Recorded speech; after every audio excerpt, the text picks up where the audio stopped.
So this is an introduction to a series of videos about habitats. The habitats in question are coastal in the first instance, vegetated shingle, cockleshell beaches, sand dunes, and the episodes were all filmed out in East Kent, where I spent a lot of time as a teenager at Seasalter, between McColl and Minnis Bay and down at Sandwich Bay. But there are also a series of videos which are about post-industrial landscapes. And most of the post-industrial landscapes, brownfield sites in London, have now been built on. But 25 years ago, when I was chasing black redstarts, whether at King's Cross, North Greenwich, Deptford, London was full of brownfield sites which were going to be built on. And I, with others in the London Biodiversity Partnership, tried to get green roofs put up that replicated these post-industrial landscapes. Now, there's a term for these sites which are called open-mosaic habitat. And the coastal communities that feature in the series are kind of like open-mosaic habitat.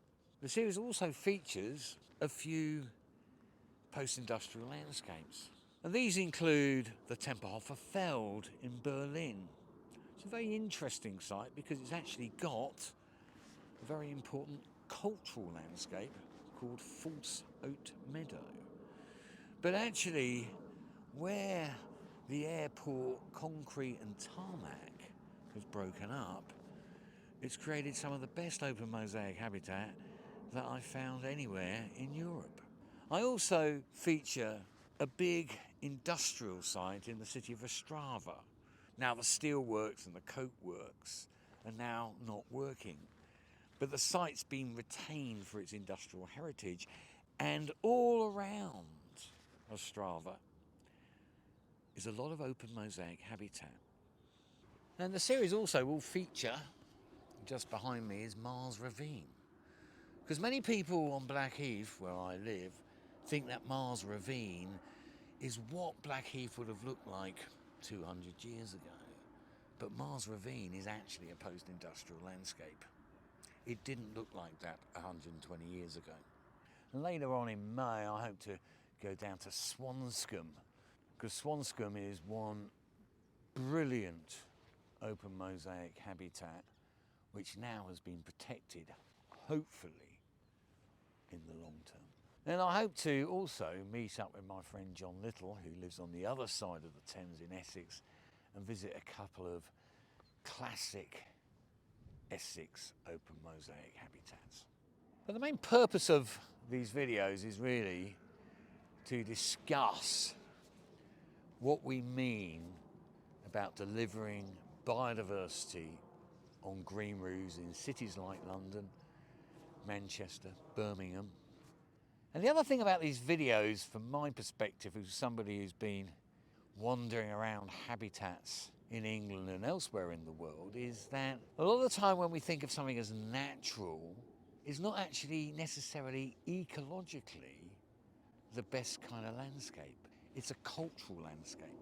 And I was reading a very interesting article in The Guardian a few weeks ago, which featured Derek Gow, who's a rewilder from down in Devon.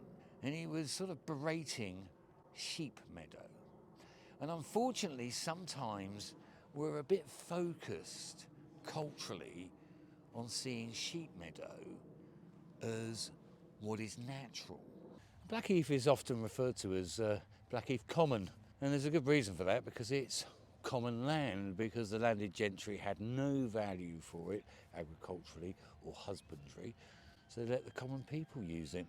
And if you go back 100 years or so, places that were reed beds like Stobmarsh in East Kent, or the Surrey and the Dorset Heaths, were considered wastelands. They had no economic value because they were absolutely useless for agriculture and husbandry. So when we look at a post-industrial landscape, we view it as unnatural, and therefore it's not good. Yet these post-industrial landscapes are recognised for being of high ecological value, like Swanscombe, and yet they're not natural. And that's our fixation with a cultural landscape. the green and English rolling hills. But I want a landscape that is really fit for the future and delivers ecologically. And when you walk on vegetated shingle or cockleshell beaches or sand dunes, you really experience high ecological value, as you do when you go on some really proper calcareous grasslands like at Saltbox Hill or at Lullingstone Country Park, where I collect seeds. So with biodiversity net gain legislation coming in, there is a specific metric for extensive green roofs to ensure that they deliver for biodiversity. And that metric is based upon open-mosaic habitat principles on green roofs. So when a green roof is designed for biodiversity, we need to think about the ecology and not some cultural aesthetic norm that suits our sensibilities. And that's what I've been doing for 25 years, and that's the point of these videos. So if you're interested, keep watching.